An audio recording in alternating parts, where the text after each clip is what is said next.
Jelaskan terkait Tuhan ada di mana?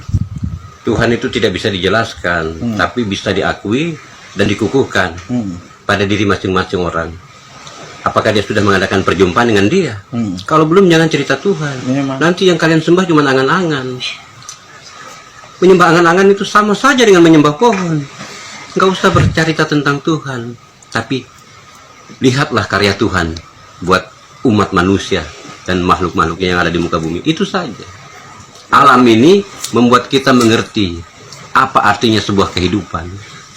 Kalau tidak bisa membaca alam, maka jangan tinggal di bumi, karena bumi ini adalah tempat tamannya Nabi, tamannya Rasulullah. Hataman Nabi, hataman Nabi, ya Rasulullah. Baru kita bisa tinggal di Aradatul Jannah, surganya Tuhan. Aradatul Jannah itu ada di bumi. Jangan kalian cari-cari lagi. Berarti Kalau kalian mencari-cari tentang surga dan pahala, itu nonsen.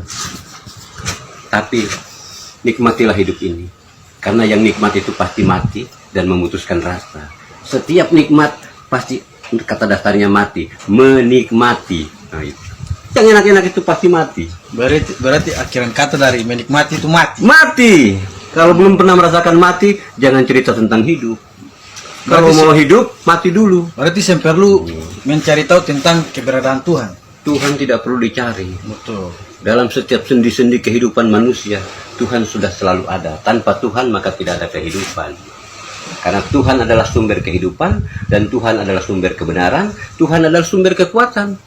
Tanpa Tuhan tidak ada kekuatan. Seluruh nabi-nabi juga punya kekuatan dari Tuhan. Kalau, hei Musa, belahkan tongkatmu ke laut itu, maka laut itu akan terbelah. Bukan tongkat Musanya, tapi kuasa Tuhannya. Sepakat. Karena pemilik kekuasaan. Sepakat. Pemilik kekuasaan cuma Allah yang punya kudrat dan iradat. Barang siapa makhluk yang sudah mempunyai kudrat dan iradat, maka dia bisa melakukan sesuatu sesuai kehendaknya.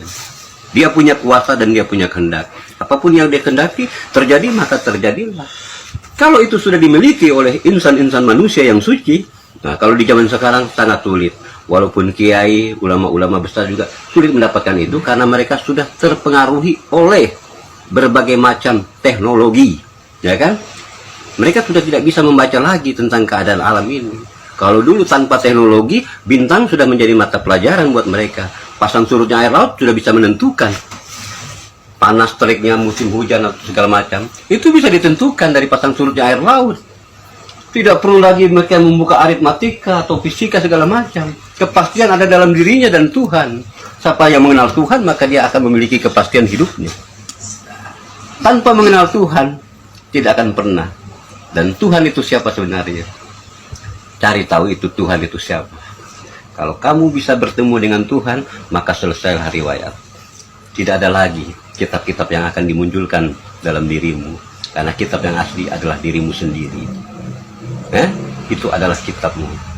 Nafsi-nafsi. Wahai hatiku sayang.